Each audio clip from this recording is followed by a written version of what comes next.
Bueno, pues muy buenas a todos y bienvenidos a este webinar Perfil de Atleta, Necesidades del Corredor. Antes de empezar, vamos a hacer una breve introducción sobre quién soy, básicamente porque te va a ayudar a entender mi manera de pensar y mi proyecto de Running Camp y Runner en Strong.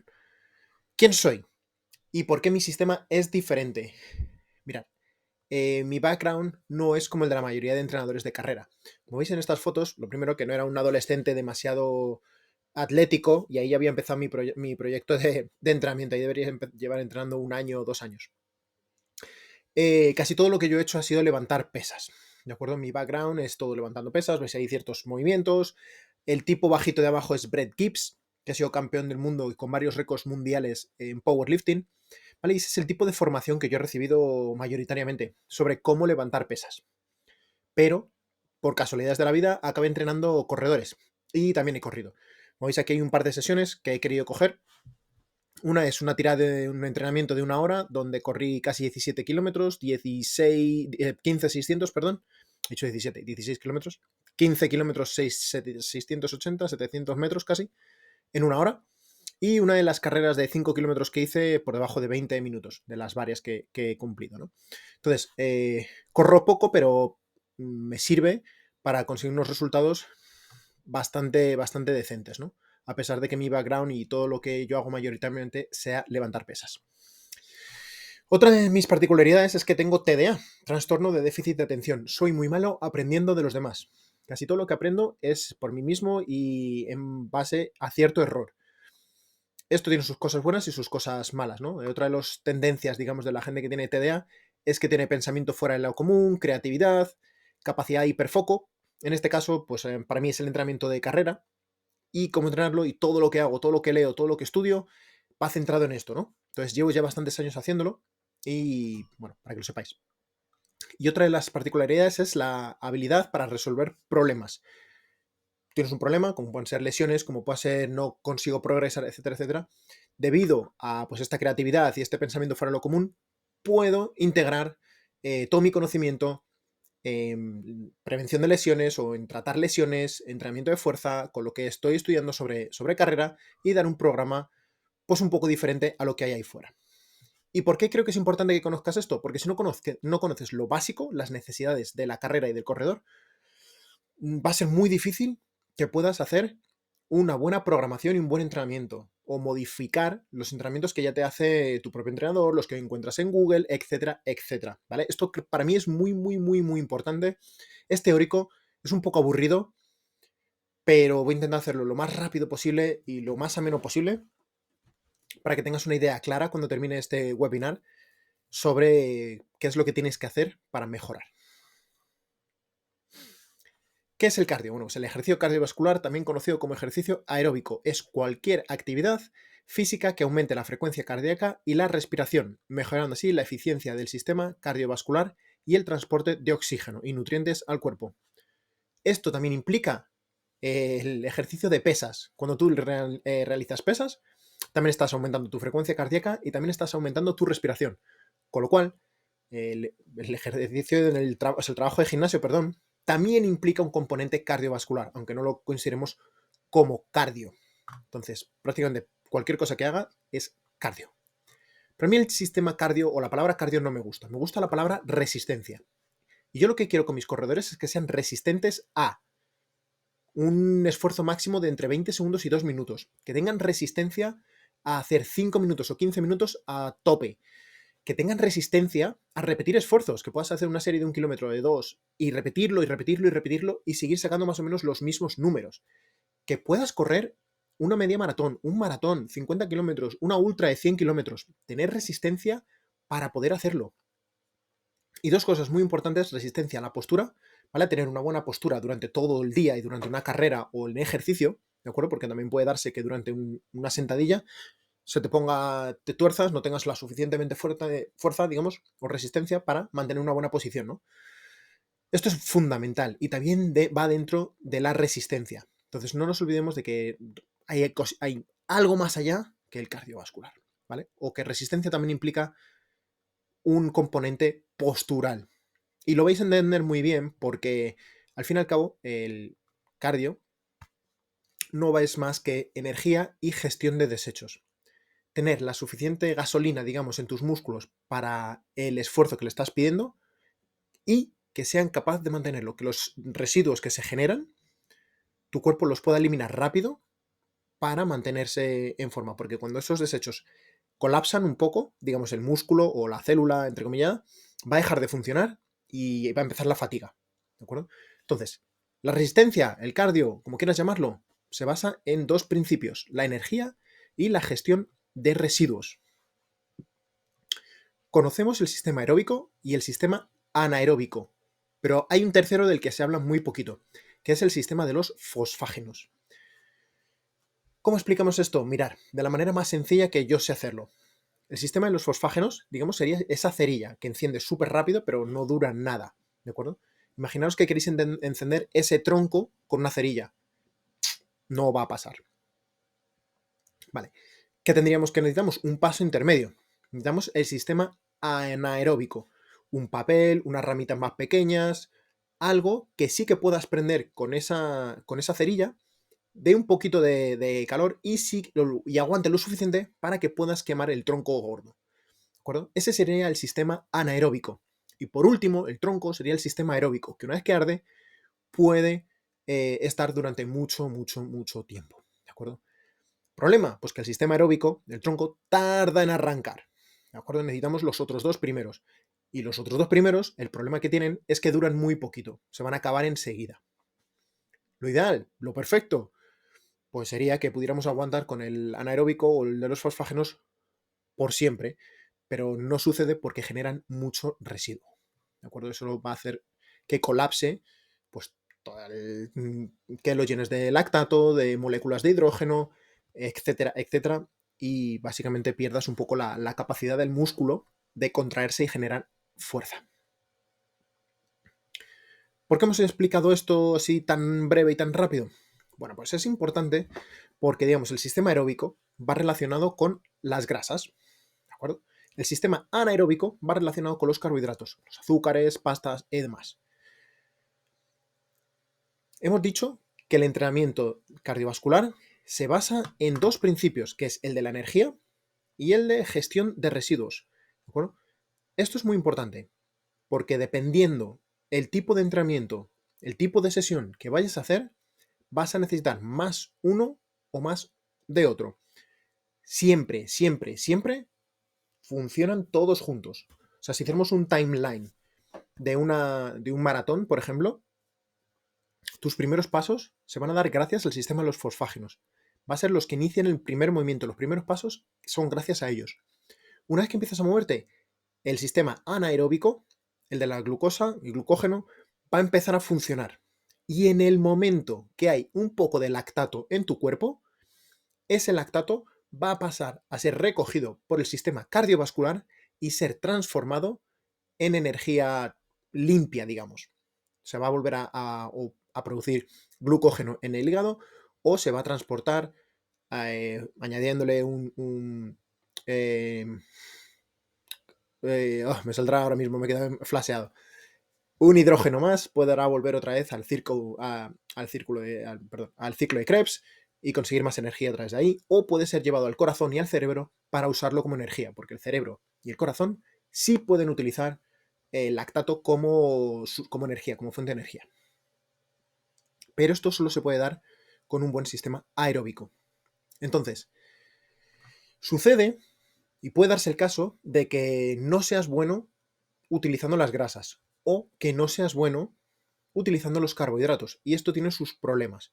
Como hemos dicho, si tú quieres una carrera, por ejemplo, ser muy rápido, o tienes una salida, o tienes una cuesta, o quieres sprintar al final de la carrera, pues para adelantar a alguien, porque quieres bajar un tiempo y te queda un minuto justo, eso va a ser dependiente siempre del sistema anaeróbico, de los carbohidratos, del glucógeno. Si no eres bueno utilizando ese sistema, no vas a tener esa chispa para hacerlo. Por el contrario, si no eres bueno utilizando las grasas, vas a utilizar muchísimo carbohidrato, te lo vas a fundir muy rápido y luego vas a tener un bajón de la leche porque tu cuerpo no es efectivo con las grasas. Entonces, quiero daros unas pistas para saber si sois buenos o no utilizando grasas o utilizando carbohidratos para el ejercicio. ¿Cómo saber si estás mal adaptado al uso de las grasas? Mirad, si tienes niveles de glucosa en sangre de 85 o por debajo, seguramente estés mal adaptado a las grasas. Si tienes inconsistencia en los niveles de energía a lo largo del día, si tienes picos de que estás eufórico, no, de repente estoy muy bien, de repente me entra a entrar el bajón, ¿de acuerdo? Puede ser un indicativo también de que no eres muy bueno utilizando las grasas y estás dependiendo mucho de los carbohidratos que te entran mediante la nutrición, mediante la comida o la bebida. Si no puedes o te sientes débil, si entrenas en ayuda, nada más. O sea, si cuando no has comido nada, sientes que te falta muchísima energía, es muy probable que igual, que dependas mucho de los carbohidratos para entrenar y no seas bueno con las grasas. Por el contrario, puedes estar también mal adaptado a los carbohidratos. Por ejemplo, si te da mucho sueño cuando comes un plato grande de pasta, puede ser un indicativo de que tu cuerpo no lo metaboliza bien. Si necesitas tomar mucha cafeína o cafeína para hacer cardio en ayunas, también es un indicativo de que no utilizas bien los carbohidratos y necesitas esa cafeína para quemar grasa antes y empezar a moverte, ¿no?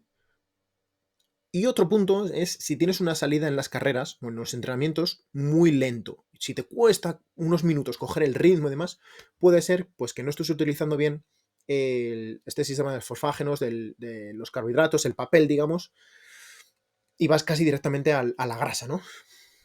Pues es un fallo, también es un problema. Y aquí hay una lista de las diferentes carreras, desde los 100 metros hasta la maratón, donde vemos los porcentajes que se consumen de glucógeno y de grasas. Esto sería siempre y cuando no haya nutrición. O sea, si tú metes en una maratón, por ejemplo, ahora todos llevamos geles, todos llevamos bebidas energéticas, etcétera, etcétera, con lo cual estamos recibiendo glucógeno y nuestro cuerpo lo va a utilizar. De hecho, un maratoniano tipo Kipchoge va a utilizar casi hasta un 80% de glucógeno para realizar una maratón. Pero si no utilizáramos ningún tipo de suplementación, pues esto es más o menos. El punto intermedio va a ser casi el 5 kilómetros. Todo lo que sea antes de 5 kilómetros va a ser altamente dependiente de los carbohidratos, del glucógeno, vamos, y después de los 5 kilómetros va a ser más predominante de las grasas. Esto es importante también para saber qué tipo de sesiones o qué tipo de alimentación debes tener o cómo alimentarte de cara a los entrenamientos. También, si vas a hacer un día de series, pues te interesa a lo mejor tener una fuente alta de carbohidratos para poder mantener una buena potencia durante cada una de las series. Pero si quieres, por ejemplo, incentivar el uso de las grasas y quieres hacer una tirada grande, pues lo que puedes hacer es o ir en ayunas directamente o utilizar grasas antes de salir a correr. Y tu cuerpo va a incentivar esa quema de grasas. Entonces, la nutrición es fundamental que vaya de la mano del entrenamiento, del tipo de entrenamiento y de nuestras necesidades energéticas. Y entendiendo esto, creo que entenderás el siguiente dilema, ¿vale? Esta es una sesión que a mí me gusta mucho hacer. Es una sesión de 15 series, 20 segundos de trabajo, puede ser 10 segundos de trabajo o 20 segundos de trabajo, dependiendo de dónde se hagan. Si la haces corriendo o en una Airdyne de estas, una Assault Bike, 10 segundos sería suficiente porque es muy demandante. Pero si lo haces, por ejemplo, en una bici, en un SkyErg, en una máquina de remo, 20 segundos está muy bien. Entonces, haces 15 series, entre 10 y 15 series de 20 segundos de esfuerzo al 95% aproximadamente. O sea, que no sea al máximo, ¿vale? Lo que yo quiero decir con 95 es que no intentes ir lo más rápido posible. Simplemente que haya un esfuerzo muy alto.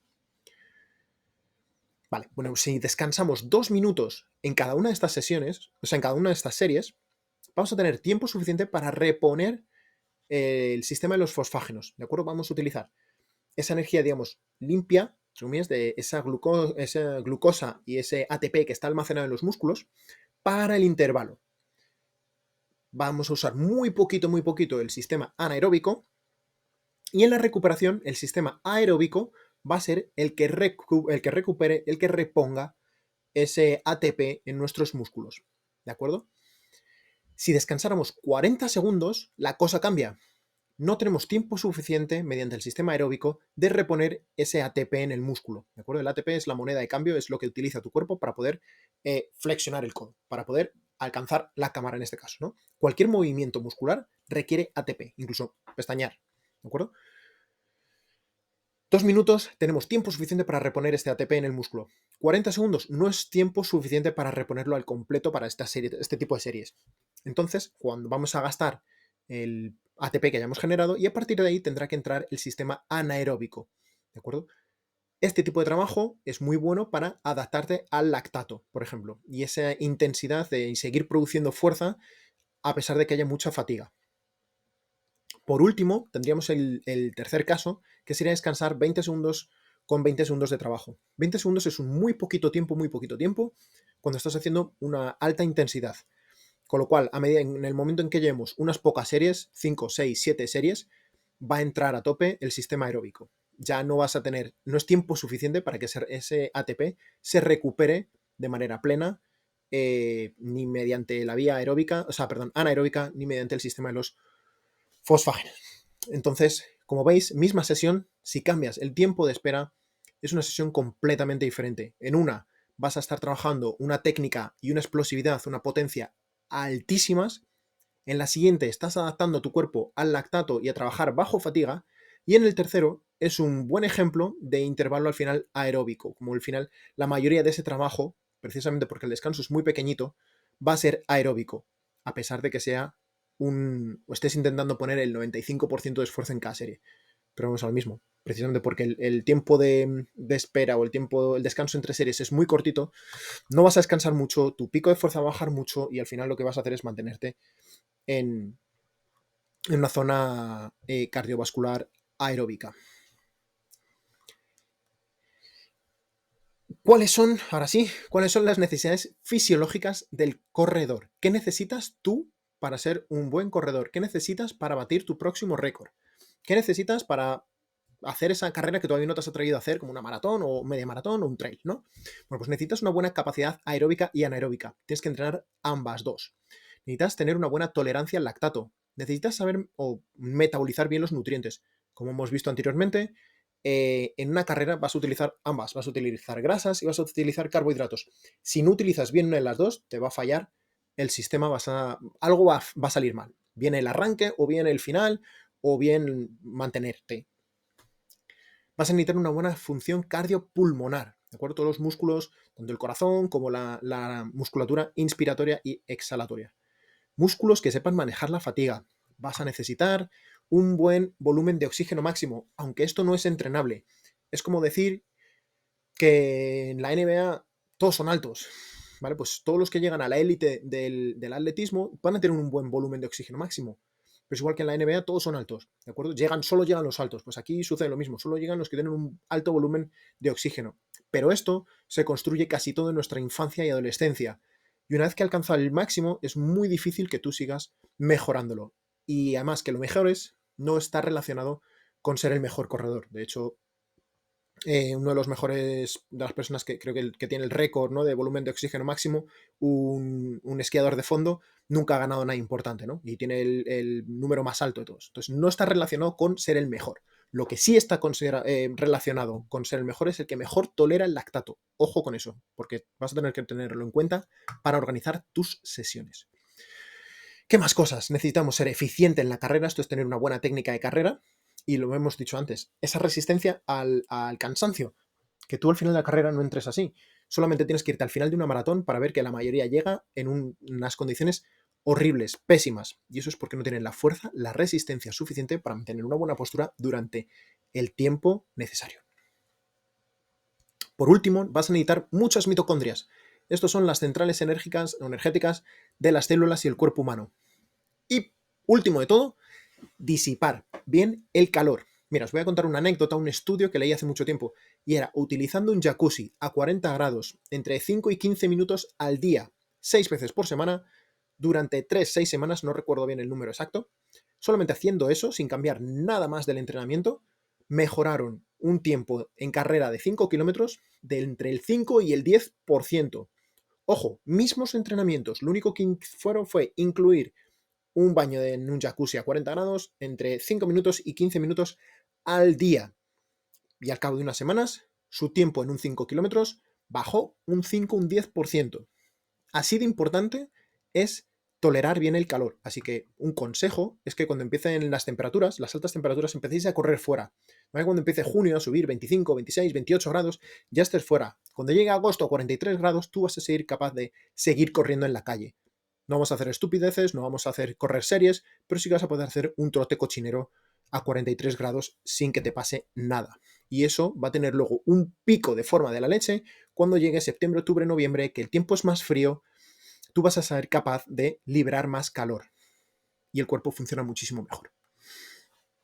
Lactato.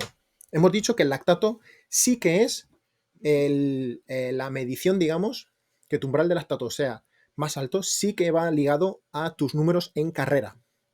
Casi seguro, si ponemos en línea de meta, hacemos test de tolerancia al lactato, el que más alto lo tenga, casi seguro va a ser el ganador. Y lo vamos a ir poniendo en orden según su número. O sea, así de importante es y así de decisivo es. El lactato, comúnmente conocido como ácido láctico, es un subproducto del metabolismo anaeróbico. Se forma cuando el cuerpo descompone los carbohidratos para obtener energía en situaciones de bajo oxígeno, como durante el ejercicio intenso. Es una fuente de energía y puede ser convertido de nuevo en glucosa en el hígado. La función del lactato sirve como combustible alternativo para las células musculares y otros tejidos, como hemos dicho antes, cerebro y corazón, por ejemplo. Ayuda a regular la producción de energía durante el ejercicio físico. Puede ser reciclado por el hígado para formar glucosa y glucógeno por un proceso conocido como ciclo de Cori. Bueno, no tienes que entender todo esto, pero bueno, me parecía importante que darte la definición un poco más técnica. Y ahora sí, vamos a ver una curva típica de lactato. 3 tipos de corredores: velocistas, media distancia y maratón. Obviamente los velocistas alcanzan mayores de lactato, muchísimo mayores que los de media distancia y los de maratón. Pero lo que quiero que veáis es simplemente que una vez que tú llegas a tu umbral de lactato, todo se va a la mierda. ¿Sí? Esto es así.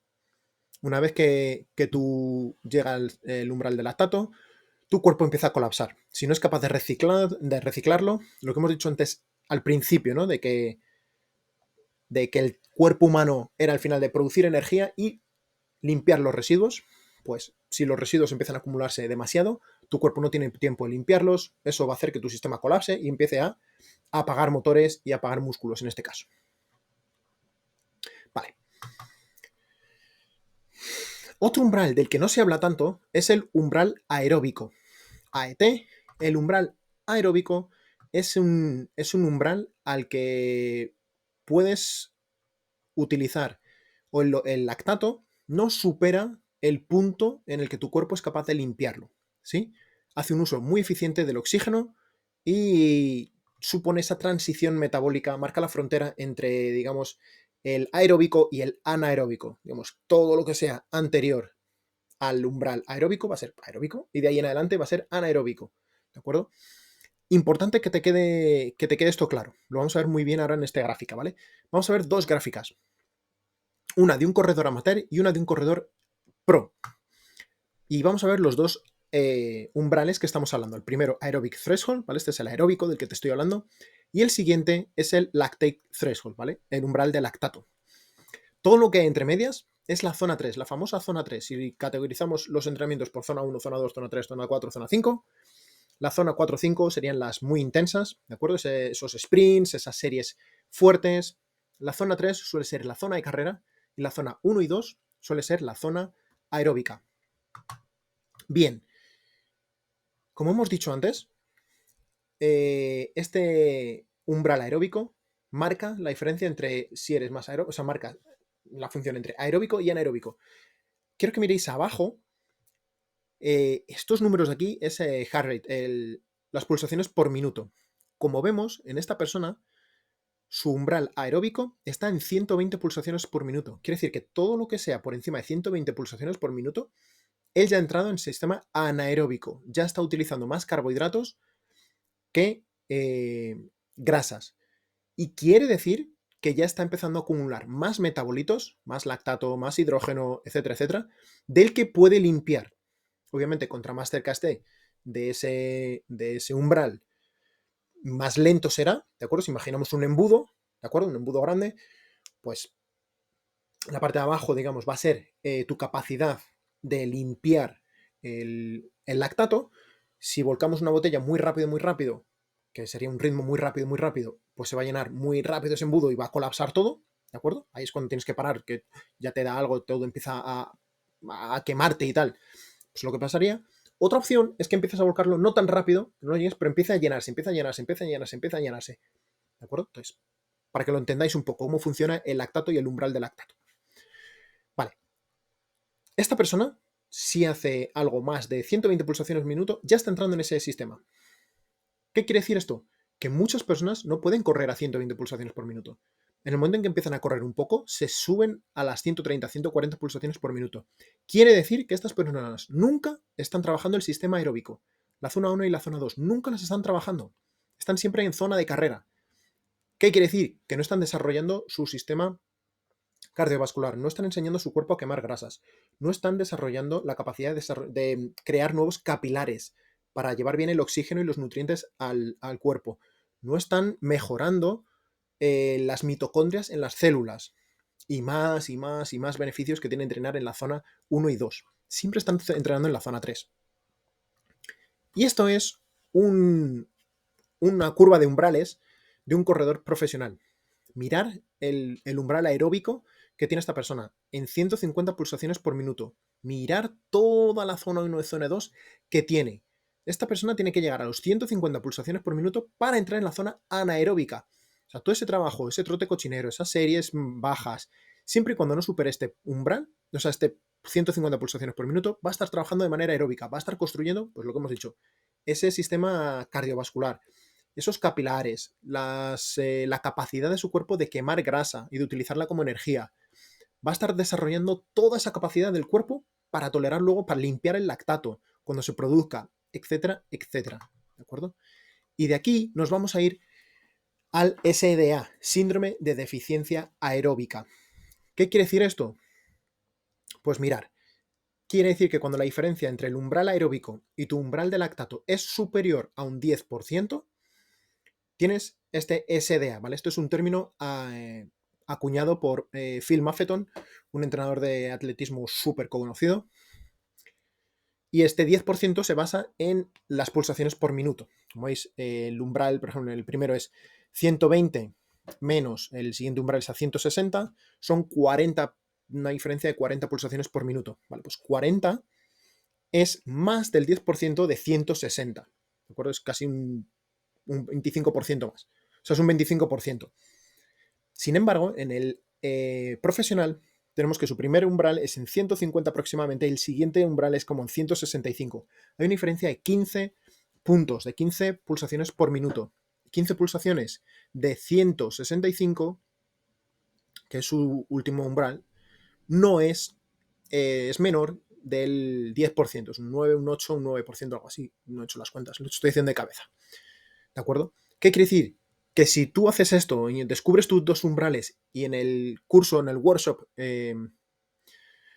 perfil de atleta, te doy las herramientas para que sepas calcular estos dos valores por ti mismo, sin necesidad de gastarte una pasta en hacer un test de esfuerzo ni nada, vas a ver dónde están tus umbrales y vas a ser capaz de saber si tienes síndrome de eficiencia aeróbica o no y qué hacer si lo tienes. Como digo, eso te lo explico en el workshop. Y quiero que nos imaginemos el sistema aeróbico y el anaeróbico como un aspirador. ¿De acuerdo? Imaginaros limpiar la alfombra de vuestra casa con un cabezal pequeñito, aunque el aspirador tenga mucha potencia, pero un cabezal muy pequeñito. Vais a tardar un montón.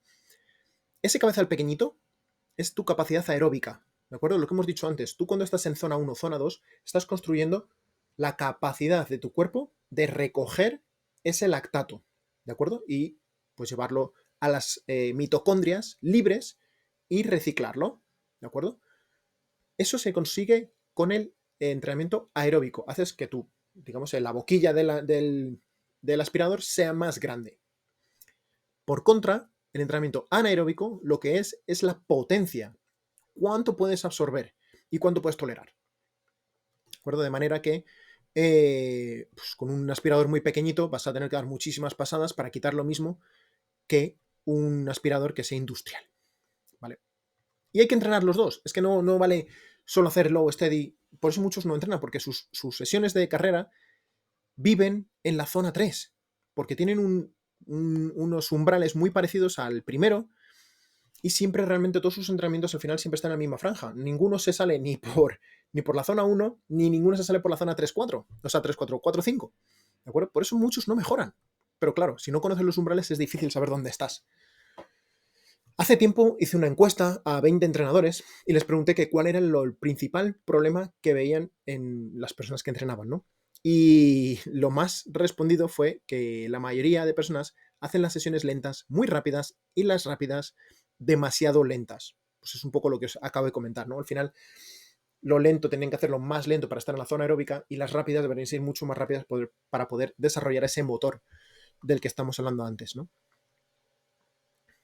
Respiración, algo fundamental y de lo que apenas se habla. O sea, no entiendo cómo esto no es algo prioritario en el entrenamiento para runners y oigo muy pocos entrenadores hablar de esto en profundidad.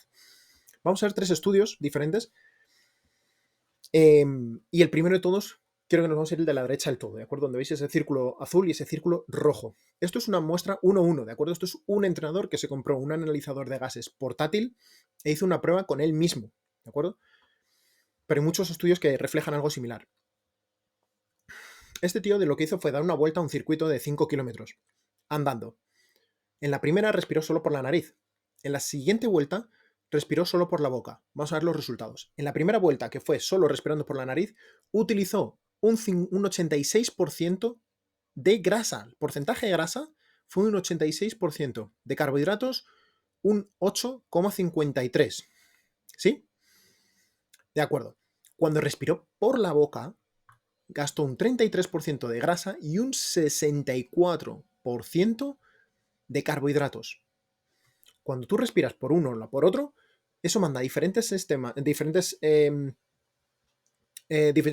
información a tu cuerpo para decir, ¿vamos a usar esto o no? Porque cuando tú utilizas la boca es porque se supone que estás en una situación extrema, digamos, huyendo de algo, por ejemplo, y vas a utilizar carbohidratos, sí o sí, porque es mucho más útil. Entonces, esto es lo que sucede en tu cuerpo. Empiezas a respirar por la boca, eso manda, señores, vamos a utilizar carbohidratos, que esto debemos de estar súper mal para tener que respirar por la boca. ¿Qué consigue esto? Pues que gastemos los carbohidratos que tenemos en el cuerpo muchísimo antes. Nos va a llegar la fatiga. Para que os hagáis una idea, la fatiga empieza a notarse cuando tenemos los depósitos de glucógeno al 70%. Deportistas amateur va a ser muy difícil que bajen sus depósitos de glucógeno por debajo del 50%, porque van a sentirse súper cansados y el cuerpo ya habrá mandado muchas señales para que te pares. Solo en personas muy entrenadas son capaces de bajar ese porcentaje del 50% de reserva de glucógeno. Para que os hagáis una idea, entonces, si tú estás en una carrera y respiras por la boca, te vas a fundir el glucógeno súper rápido. Pero es que hay más.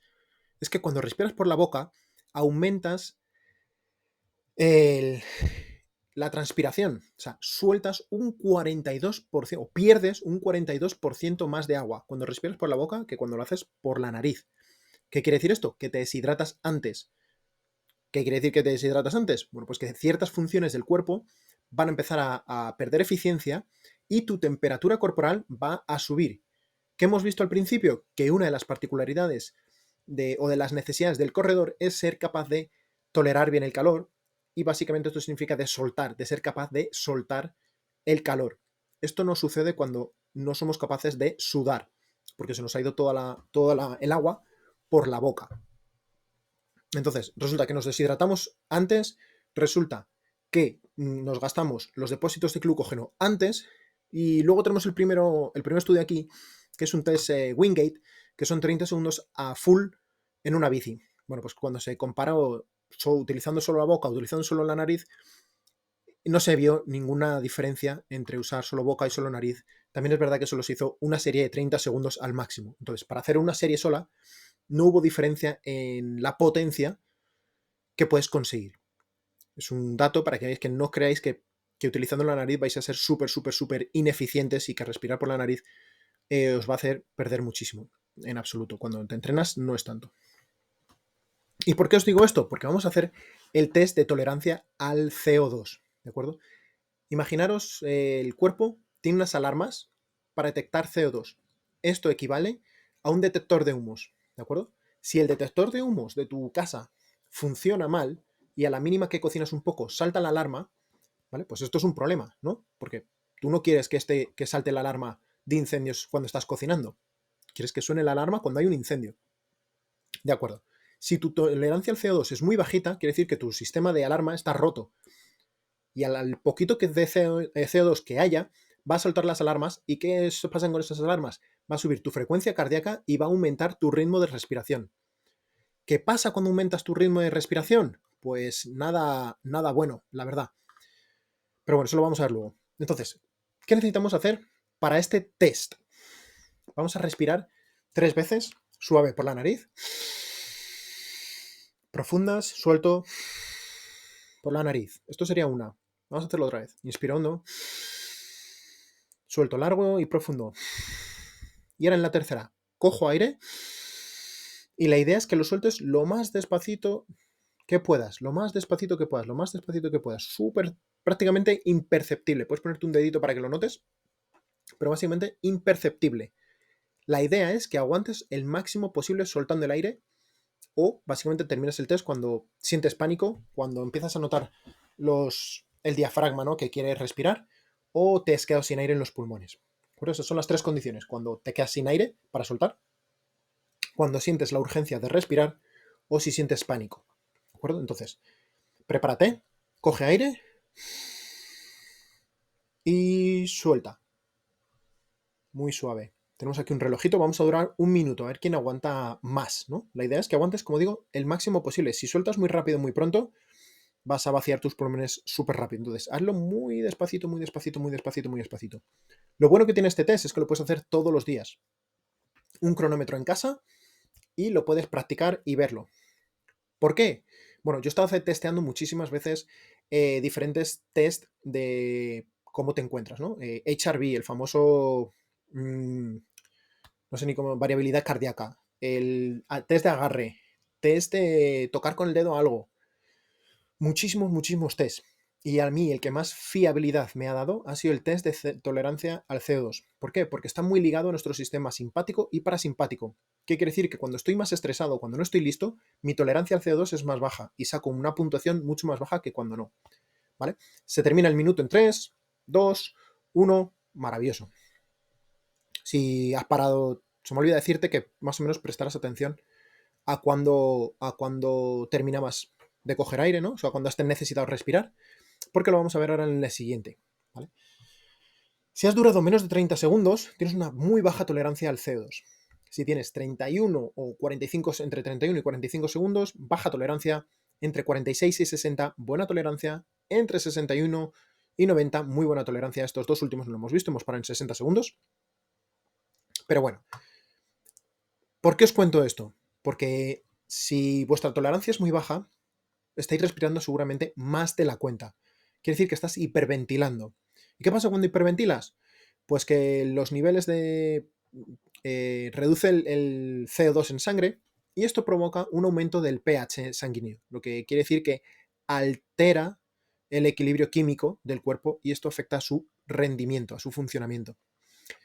Puede causar hormigueo en las piernas, manos, pies, boca, debido a los cambios en niveles de calcio y fósforo en la sangre, y puede darte mareo, sensación de desmayo, etcétera, etcétera. Palpitaciones. Puede ser que pienses peor, porque cuando sucede esto, los vasos sanguíneos se constriñen, se cierran, y esto hace que tu circulación en el cerebro sea peor, con lo cual también puedes afecta a tu capacidad de pensar y de estar centrado.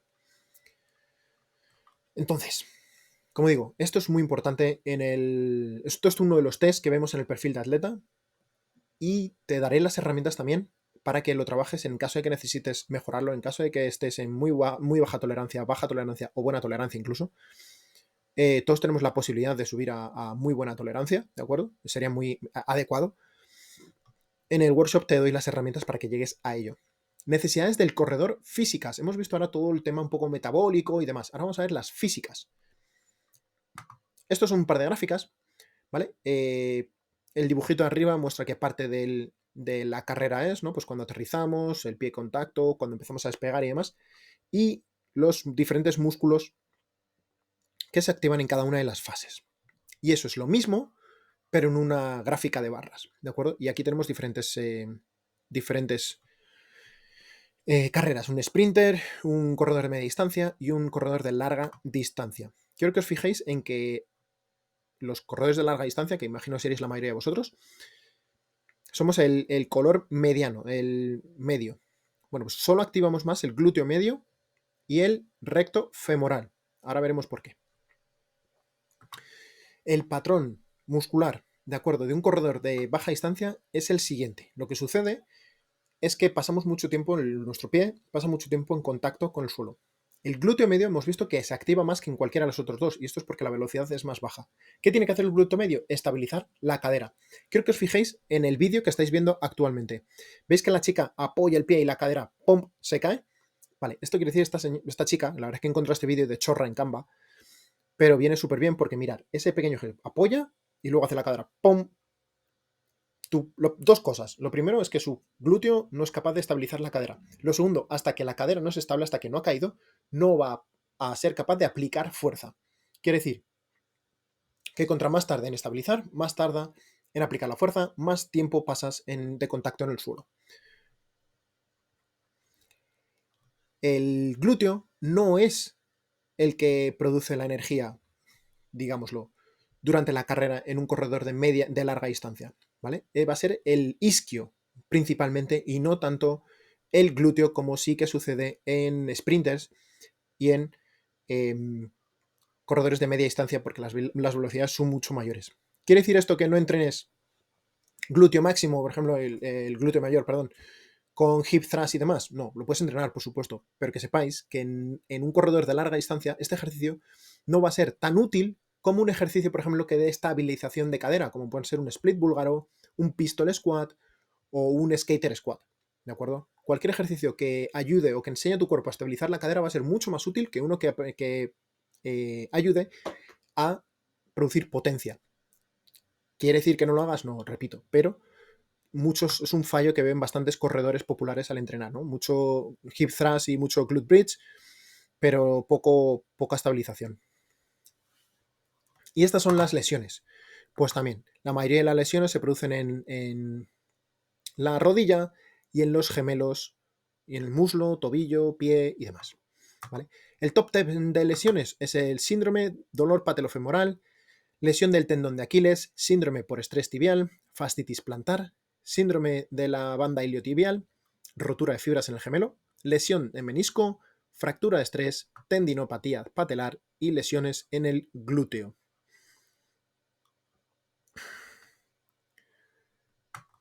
Entonces, sabiendo esto, sabiendo cómo se produce la fuerza durante la carrera y sabiendo las lesiones que tienen los corredores, cómo tenemos que entrenar la fuerza. Bueno, pues necesitamos fuerza excéntrica en el tibial y en el cuádriceps, porque son los principales desaceleradores cuando apoyas el pie. De ahí que la mayoría de lesiones sean en la rodilla. No entrenas el cuádriceps de manera excéntrica en el gimnasio, casi seguro, ¿de acuerdo? Los glúteos, los isquios y los gemelos necesitan ser fuertes y resistentes porque van a ser los motores de la carrera. Necesitas tener un buen core para que no haya movimientos extraños. Necesitas tener una buena flexibilidad en el flexor de cadera, porque imaginaros que tienes un flexor de cadera muy tenso, no vas a poder llevar la pierna bien atrás, te quedarás a medio. Y eso va a ser que hagas una zancada más corta o que al revés, tu pierna tenga que ir hacia adelante más para compensar un poco la falta de movilidad por delante. ¿Qué pasa cuando pasa la pierna muy delante? Pues que vas a talonar. Necesitas también una buena flexibilidad en el pectoral y en las costillas para poder coger buenas respiraciones y poder llenar bien tus pulmones. Vas a necesitar tener unos erectores espinales fuertes para poder mantener una buena postura durante toda tu carrera. Y necesitas buena propiocepción, buen control de tu cuerpo y, muy importante, un buen ratio peso corporal. La mayoría de personas en las que yo testeo están por encima de un 20% de grasa siendo hombres. Esto es muy alto. Si quieres correr mejor, mejora tu ratio de músculo-grasa y sin hacer nada más ya vas a mejorar.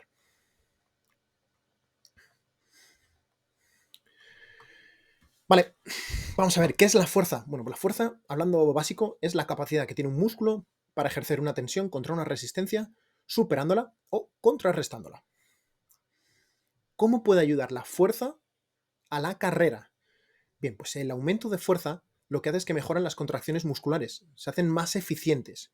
Quiere decir que con la misma fuerza, digamos, o si tú eres eficiente a nivel de producción de fuerza, vas a avanzar más en cada paso. Si en vez de correr 10 centímetros, corres 10 y 2 centímetros, o sea, perdón, 1 metro, y siendo más eficiente vas a ser capaz de dar 1 metro 0,2 centímetros en cada paso. Pues quiere decir que le estás ganando 2 centímetros en cada zancada, ¿no? Súmale eso a lo largo de una carrera de media maratón o una maratón, e imagínate. Utilizando la misma fuerza, simplemente porque tu cuerpo sabe utilizarla mejor, sabe utilizar mejor los músculos. ¿Qué hace también el entrenamiento de fuerza? Bueno, pues va a hacer que se reduzca la fatiga muscular, que muchas veces yo me encuentro muchos corredores que no les da la vida porque no tienen la fuerza suficiente para correr rápido, ¿no? Y llega una cuesta o los metros finales y su musculatura no les responde bien. Mejora la técnica de carrera. ¿Cómo lo hace? Bueno, pues reduciendo el movimiento lateral y uno vertical excesivo. Una musculatura que es más fuerte y más resistente no tiene que compensar tanto con movimientos innecesarios. Como hemos visto en el vídeo de la chica, ¿no? Que estaba corriendo, que su cadera iba súper inestable. Bueno, pues esto es porque no tiene fuerza en este caso en el glúteo y en el abdomen, ¿no? También mejora el incremento de la rigidez tendinosa. Hay un factor que se llama CEA, ciclo de acortamiento-estiramiento. Esta energía es gratis. Es la energía elástica, imaginaos una banda elástica, que se almacena en los tendones, fascias y músculos. Vale. En corredores élite se calcula que este CEA puede llegar a ser el 50% de cada paso. O sea, quiere decir que el 50% de cada paso es gratis. Se debe a esta acumulación elástica. Así es como puedes mejorar también el entrenamiento de fuerza, mejora esta elasticidad y te puede hacer, pues eso, que corras más por menos. Se producen adaptaciones neuromusculares, mejora la coordinación y el uso, como hemos dicho antes, de la musculatura. Imaginaros que para hacer una misma zancada, en vez de utilizar el 50% de mi músculo, utilizo el 40%. Bueno, pues estoy ahorrando energía. Y mejora también el balance de fibras musculares tipo 1 y tipo 2, las fibras más rápidas y las fibras más lentas. Y aquí hay una frase que me gusta mucho porque hay muchos que todavía no creen que el ejercicio de fuerza es importante. Y yo digo siempre que el ejercicio de fuerza o la fuerza es como el dinero, es un facilitador. Si tú tienes fuerza, va a ser mucho más fácil que hagas cualquier tarea. Podrás irte un día a la montaña con tu hijo que se cansa, le vas a poder llevar, etcétera, etcétera. Lo mismo si tienes una buena cuenta en el banco, ¿no? Si pasa cualquier imprevisto, vas a ser capaz de sobrevivir y de pasar el bache. Pero también te puedes perder en ello, ¿no? Podemos obsesionarnos tanto con la fuerza o con el dinero que perdamos nuestra familia, nuestros amigos, etcétera, etcétera, simplemente por conseguir más dinero, más dinero, más dinero. Con el entrenamiento también puede suceder. Podemos obsesionarnos tantos con ponernos muy fuertes que al final nos olvidamos de lo que estamos aquí, que estamos para correr. Entonces, pues eso, el dinero y la fuerza se pueden utilizar bien, pero también se pueden utilizar mal. Lo que está claro es que sin dinero y sin fuerza estás jodido. Flexibilidad, algo de lo que no se habla y de lo que se habla mal generalmente. ¿Cómo te hace ser flexible? Correr más rápido. Mirad, mejora el rango de movimiento. Lo que hemos dicho antes. Tienes un flexor de cara súper tenso, cuando quieres llevar la pierna atrás no te va a dejar porque está muy tieso y eso va a hacer que des una zancada más corta. Va a reducir la resistencia muscular. Cuando esos músculos están acostumbrados a estirarse y has desarrollado la coordinación de estirarlo y de relajarlo, va a ser mucho más fácil, mucho más fluido. Imaginaros el bíceps, que si cuando yo quiero flexionar el bíceps, mi tríceps se activa y se pone muy duro. Va a ser muy difícil, pero imaginaros que yo estoy muy acostumbrado a hacer este tipo de ejercicios y estirarlo, y cuando yo quiero activar mi bíceps, mi tríceps se relaja al momento. Esa coordinación intramuscular que se llama, mejora también con el estiramiento, con el entrenamiento de estiramiento, de flexibilidad. Se dice también que puede mejorar el riesgo de lesión, ¿de acuerdo? Muchas lesiones se deben a problemas, a músculos muy cortos o muy tensos, entonces pues se rompen. Mejora la propiocepción, lo que hemos dicho antes, y también mejora el CEA. Tener esos músculos más elásticos y esos tendones más elásticos ayuda en la producción de energía elástica gratis. Y quiero poneros un ejemplo. Yo hago los mismos test que vais a ver en el perfil de atleta. Son siempre lo mismo. Llevo años haciéndolos. Entonces, llevo decenas y decenas de clientes haciendo los mismos test. Y he encontrado una cosa en común. Cuando tú haces un test de dorsiflexión, ¿vale? Que lo que hace es medir la flexibilidad de tus gemelos. Las personas que tienen menos de 10 centímetros me suelen dar problemas. ¿Por qué? Porque para tener una buena carrera, lo primero es que necesita tu rodilla, necesita pasar la puntera del pie. Si esto no sucede, tu técnica va a ser un poco rara. Pero es que una de las cosas que sucede más es que cuando haces cuestas, todavía necesitas más dorsiflexión. Cuando tú haces muchas cuestas y tu dorsiflexión es muy pequeñita, va a poner muchísima tensión a tus gemelos y a tu tendón de Aquiles. Y he tenido varios clientes que cuando yo les he programado cuestas, se han quejado de los isquios. Y esto es un problema. Y esto lo he ido viendo con el tiempo, con el paso de los clientes y el tiempo, que todos han sido clientes que tenían un porcentaje o una dorsiflexión muy bajita. Entonces, ¿qué quiere decir esto? Bueno, pues que si tú sabes, vienes al perfil de atleta, testeamos todos los grupos musculares importantes y vemos que tienes una falta de movilidad en isquios y en gemelos, vas a tener unas limitaciones. Y eso va a querer que tú no vas a poder hacer entrenamiento en cuestas, ya sea en sprint o en tiradas largas, hasta que no mejoremos tu dorsiflexión, porque sabemos que nos va a dar problemas. ¿De acuerdo? Por eso es tan sumamente importante este perfil de atleta, por eso es tan sumamente importante testearse para saber qué hacer y qué no hacer.